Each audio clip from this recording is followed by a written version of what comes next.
palakasin ang bayan. Sa OFW1, ikaw ang bida. Magandang hapon sa iyo, Doc Human. Dapat sa lahat ng ating kawan, narito na naman tayo para sa isa na namang kwento ng buhay na merong tagumpay, aral at syempre meron ding hinaing. Samahan niyo kami sa isang paglalakbay sa mundo ng ating mga bayaning OFW. Dito lang yan sa kwentong OFW ng OFW1.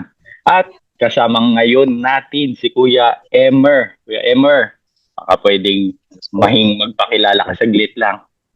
Pagpalang araw po sa atin lahat. Ako po si Emerson Atilon bilang isang OFW from Saudi Arabia. Ayun, Kuya Emer, kwentuhan lang tayo about sa mga experience mo sa pagiging OFW. Kuya Emer, bago tayo magsimula, ano yung nag-udyok sa'yo na mga ibang bansa? Una-una po, sir, yung kahirapan.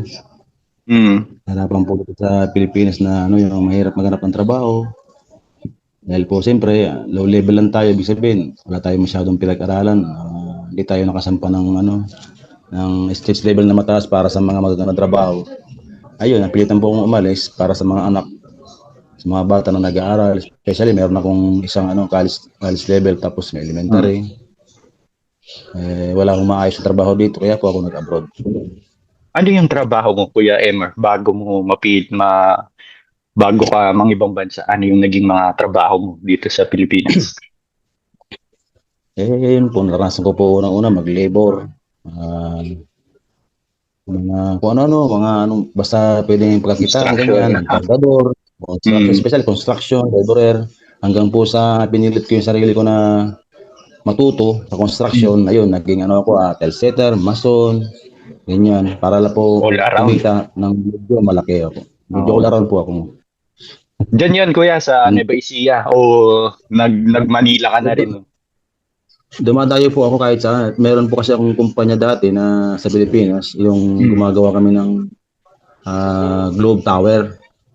Kaya po kung saan ako nakaka-distain po. Bilang mason. Paano, Kuya, may lumapit sa inyo na agency na, merong offer, ganyan? O kayo mismo? Naghanap po ako sa Facebook, ganyan. Tapos meron akong tropa na, ito pare, ito yung agency ko, pinuntahan ko sa Maynila, dyan sa may extension ng Blooming Tree sa Sampaloc kata yun. Yung agency. Ayun, pesukan ko, okay naman, sahod ko ng 600 plus 100 sa food allowance pag nasa labas ng Maynila. Pag sa province ako, yun po yung sahod. Tapos, Kuya, may lumapit sa inyo na agency na, pwede kayo mga ibang bansa. Or paano spend dun? Nakita ko lang po siya sa online, sa Facebook. Sa online pala. Nag-try po kasi ako, nag-try lang din po ito kasi akala ko po nung 2015 after 8 years bago ako nag-try ulit kasi akala ko hindi na ako makapag-abroad kasi nga parang isip ko lang na baka ako masailan na yung mga ngayon agency, hindi na ako required sa mga work, mga ganyan. Nag-try ako nakapasok po. Ano yung pangarap mo nun, Kuya? Kaya parang kailangan mga ibang bansa ako kasi may kailangan na ito pa rin na pangarap. Yun po yung pangarap ko, magkaroon ng sariling bahay lupa, ganyan. Tapos napagtapos yung mga anak ko sa pag-aaral, matulungan ko yung mga kapatid ko, ganyan. Sa daming pangarap ko, sir, sa Lord na lang talaga ako kumakapit. Tama, Kuya. Pero paano mo, Kuya, hinarap yun nung nalaman mo na tanggap na pala ako, kailangan ko na umalis ng Pilipinas? Paano mo sinabi sa pamilya mo? Siyempre, may mga anak ka rin, Kuya, na malulungkot. Paano mo? Naging din po, struggle din po isa sa akin yung financial. Bago po ako nakaalis, kailangan ko extra magtrabaho para kumita. Halimbawa, kailangan ng agency na, sir, punta ka ng Manila kasi, excuse me, mo siya ngayon na meron kayong trade test, like gano'n. So, kailangan ko mag-provide ng 1,000 para lang makapunta ako na Maynila. Ayun, extra ako sa mga kilala ko. Kita ako ng kamasahay ako. Pero yung anak mo, Kuya, paano mo sinabi sa anak mo nung time na yun na kailangan ko mga ibang bansa? Paano din nila hinarap yun? Siyempre, ilang birthday, saka Pasko ang wala yung kanilang tatay. Paano mo in-explain Bali, sa kanila? Bali, ano na rin po parang hindi na rin po ako nahirapan sa kanila kasi alam na po na since 2011, nag-abroad na po ako. Parang sanay na rin sila. Yun lang alam ko, yung worst doon is yung alam nila papauwi na ako tapos sabi ko, anak, uwi na ako, ganito, ganito. Hintayin nyo lang ito. Papa, ang tagal na, puro ka na lang uwi. Namiss ka na yung mga ganon. Masakit din sa damdamin, pero siyempre, kailangan magtiis. Sabi ko ganun, paliwanag, ma-explain kailangan para ma-encourage ko sila na huwag silang malungkot. Tama. Paano mo, kuya? Siyempre, nung nakarating ka na dun sa bansa. Saan bansa ka ulit, kuya? Saudi Bali, ba? ano po ako, sa Tabuk, dulo po ng Saudi yun. Tabuk, malapit ako sa Jordan. Paano mo, kuya? Siyempre, nakakaramdam ka ng homesickness, namimiss mo yung pamilya mo. Paano mo ba nilaban yun? Kasi, alam mo, kadalasan yun ang problema ng mga overseas Filipino workers natin. Siyempre, ang layo nila sa pamilya. So, baka makapagbigay inspirasyon ka, paano mo nilabanan yun? Bali, ano lang po, ako parang hindi ko alam kung na-homesick ako o natuwa o hindi ko maintindihan eh. Basta ang ano ko lang kasi, umalis ako dito as a Christian. Sabi ko nga, kasama ko yung Diyos. Siguro, nilibang din ako ng Diyos, ng Spirit na hindi magkaroon ng isip ko ng mga magulong pag-iisip, ganyan. Kailangan lang talaga mag-ano ka lang, maging focus ka lang, mag-ano ka lang talaga kay Lord. Tapos, yun nga, magdasal ka rin, ganyan, palagi na yung kaisipan mo ay ibaling sa iba ng Panginoon na yun nga, yung doon ka lang sa mga good things na mga magandang bagay na lang gawin mo para yung pamilya mo. Ibig sabihin, kahit na makagawa ka ng mga trabaho mo dyan, hindi mo naman inalis sa isipan mo yung pamilya mo. Baga, nilibangin mo rin sarili mo para hindi ka masyadong ma-homesick, ganun. Sabi. Ang sarap pakinggan nun, kuya. Alam niyo po, para sa mga nanonood sa atin, nakilala ko na yung buong grupo ni kuya. Nagkakilala-kilala na tayo, kuya. Kamusta yun, kuya? Paano kayo nagsuportahan nung nasa ibang bansa kayo? Bali, ano po, ayun po, kaming mga, na umuwi dito, galing sa Saudi, lumapit po kami sa embassy ng Saudi sa Pilipinas para humingi po ng food assistance at saka financial support. Pero okay naman po. Nagbibigay po yung embassy natin sa Saudi Arabia ng pagkain para kahit paano po maibisan yung aming mga gutom na nararanasan doon sa ibang bansa. Dahil po kahit po nasa abroad ka, ibig sabihin hindi ka na mahugutom. Kailangan mo kasi magtrabaho doon. Wala kang trabaho, wala kang kita, wala kang papadala.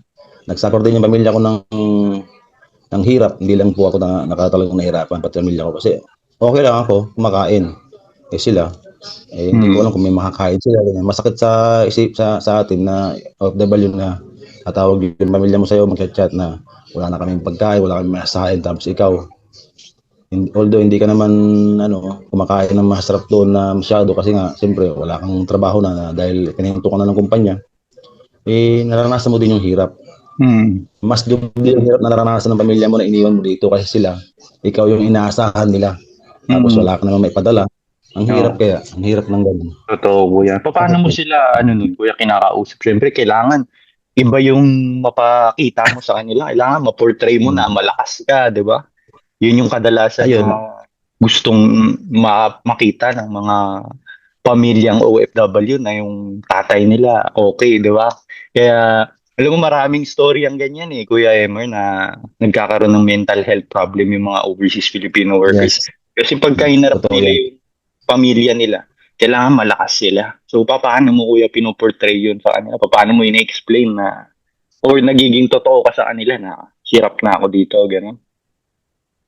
Minsan, dumarating yung time na, na nasabi ko yung nasa damdamin ko na, ito, ang hirap dito, wala akong pera, wala akong makain. Pero, madalang ko namang sabihin yun kasi alam nila nandun ako. Meron kasi akong doon isang church na inatinan. Isa po akong ministry team. Tumutugtog po ako sa isang church. Nagda-drums po ako doon. Tapos, ayun, every Friday at saka Wednesday ng gabi, Thursday yan, sinusundo na ako para tumugtog mag-practice. Ngayon, doon ako kumukuha ng lakas kay Lord. Doon ako kumukuha ng lakas dahil andun yung mga kapatiran. Andun yung mga Pilipino na nagpapasaya, nagbibigay sa akin ng suporta, gano'n. Sa pagkain naman po, hindi naman ako nagkukulang doon. Kasi andun po yung mga kapatid na Pilipino na kuya, ito, may pagkain dito, kumain ka, pumunta ka dito kuya, kumain ka dito, mga ganun. Pero yung pamilya ko, tiyatawagan ko sila, hindi ko pinapakita sa kanila na may problema. O kailangan lagi kang naka-smile. Kailangan hindi nila maramdaman masyado yung hirap mo sa ibang bansa na si Papa hirap na hirap ba doon. Sabihin sila, magkakaproblema sila. Hindi lang ako magkakaproblema pati sila, pati yung mental health nila muna. Hindi mo na kaya, actually, lahat naman ng OFW, pinapakita nila na malakas sila. Hindi na pinapakita yung kahinaan. Dahil apektado ang pamilya. Sila mga hindi ikaw. Sinasabi nga din namin minsan sa pamilyang OFW dito na kamustahin nyo rin yung magulang nyo, kuya nyo, o ate nyo. Dahil minsan gusto nilang may makwentuhan din nung pinagdadaanan nila sa ibang bansa. Kuya, anong pinakamahalagang aral na gusto mong ituro sa yung pamilya para sa mga nanonood sa atin na gusto mang ibang bansa or nasa ibang bansa? Ano yung aral na pinakanatutunan mo na gusto mong ibahagi sa kanila? Unang-una, kailangan matatag yung loob mo, buo yung loob mo pag umalis ka ng Pilipinas. Dahil, kaya ako umalis ng Pilipinas dahil para sa pamilya mo. Tapos, kailangan din, unang-una din, isa pang na kailangan mong maanuhan yung huwag kang bibitaw sa pangarap mo. Tapos yung Lord, lagi mong kakapitan sa Lord. Tapos, kailangan mo rin mag-ipon ng sahod mo para pag uwi mo, meron ka matudukot. Kasi ang buhay sa Pilipinas. Pero nagbabala ka pa, kuya, na mag-OFW ulit? Balak po pong mag-Guam. Pangarap ko kasi sa Guam dahil po yun po kumita ng malaki para po matupad ko yung pangarap ko na magkaroon ako ng bahay at lupang sarili. Yun po mag-aaral ko yung mga anak ko sa magandang eskwelahan. Yan yung mga isa naming programang gusto yung ipatupad para sa mga OFW niya, magkaroon ng murang pabahay tsaka scholarship program para sa ating, kasi gusto naman namin yung hirap pati sakripisyo ng mga OFW talagang iniipon na lang nila di ba? So gusto din namin magkaroon kayo ng parang sariling negosyo, yung perang pinapadala nyo. Paano pala yun, kuya, yung perang pinapadala mo? Paano mo nababantayan? Kasi may mga storya din tayo naririnig na yung OFW nagpapadalang pera sa pamilya tapos na gagastos sa iba't ibang bagay. Paano mo binabantayan yun, kuya?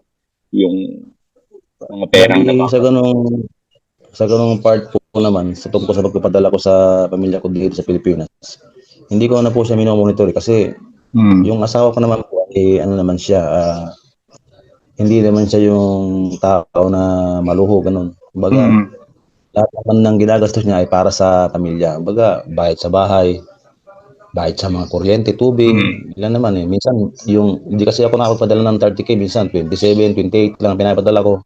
Kasi nga, yung basic ko, 117 lang. 2K lang yung sahod ko dun sa Saudi. Ang baba lang ng sahod, kaya hindi ako makapagpadala ng malaki masyado. Kasi, siyempre sinasakit ko din para sa akin. Kundo, sa 3 months, bago makarating yung sahod, naipunan din ako ng utang. Nagkakautang din ako sa Saudi. Normal naman. Mahirap i-budget yung maliit na pera. Pero kahit paano, natadrive, nakakasya naman doon sa mga maliit na bagay na pangailangan. Yeah. Kuya, uli na lang. Siyempre, alam ko, nakwento mo sa akin, medyo naging malungkot yung ending ng pagiging OFW. Pero, kung meron kang tagumpay na makikwento, ano yung parang tagumpay mo sa sarili mo? Baga napatunayan mo sa sarili mo na, uy, kaya ko pala, tagumpay sa akin to. Yun nga po ang unang-una, tiwala sa Diyos. Ang tiwala ko na kaya naman Diyos, hindi sa kaya ng sarili ko kasi kung wala siya, wala akong gagawa. Ibig sabihin ay yung napagtagumpayan ko siguro na yung nakaalis ako ng bansa na sa Pilipinas, nakapag-abroad ako.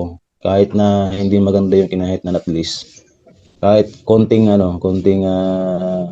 pera kumita ako.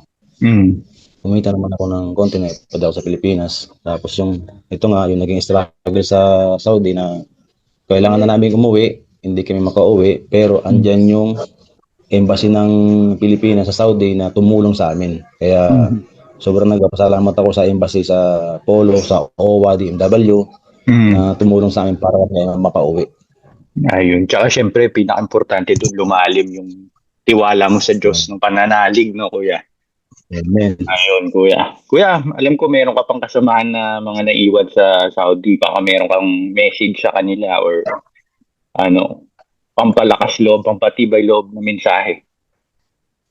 Ayun lang, sa mga kasama ko dyan sa Saudi Arabia, ano, na sa kumpanya namin na tiwala lang sa Diyos, huwag kayong manghinaan ng loob na huwag kayong mag-isip ng kung ano-ano dahil ganyan yung sitwasyon ninyo. Mag-ano lang kayo, mag-pray lang kayo.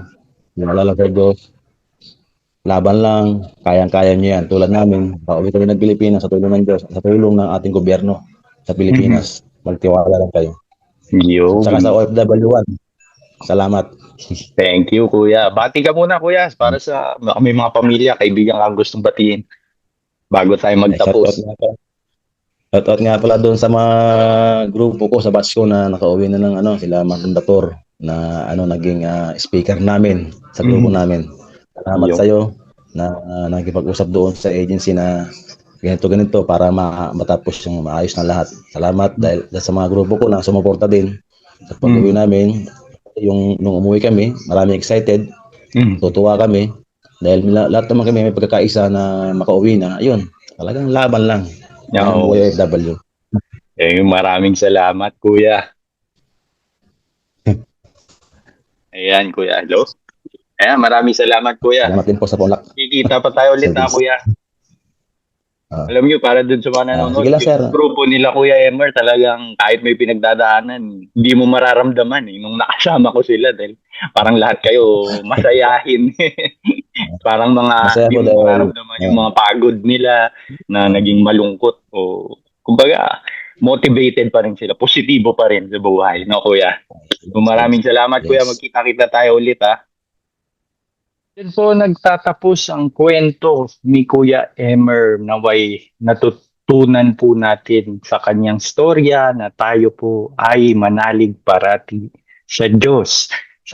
Kung tayo po ay nakakaramdam ng kalungkutan, anxiety, namimiss natin ang ating pamilya o kaya tayo po ay nakakaranas na po ng pang-aabuso, tayo po ay manalig sa Diyos, huwag kalimutang magdasal. Ngunit huwag po tayo magdasal lang po sa panahon na tayo ay may pinagdadaanan. Isama rin po natin ang Diyos sa ating mga tagumpay. Ayan po mga kawan. Kaya naman po naway ang storya ni Kuya Emer ay nagbigay sa inyo ng inspirasyon, aral at pag-asa. Para sa ating mga OFW at bawat mamayang Pilipino, huwag kalimutang manatiling matatag at positibo sa gitna ng mga pagsubok na ating kinakaharap. Hanggang sa muli mga kawan, dito lang yan sa kwentong OFW ng OFW 1. Back to you, Doc Chi, Kuya Mar, and Sir Joseph. Yunin yan ang ating mission. Sama-sama nating palakasin ang bayan.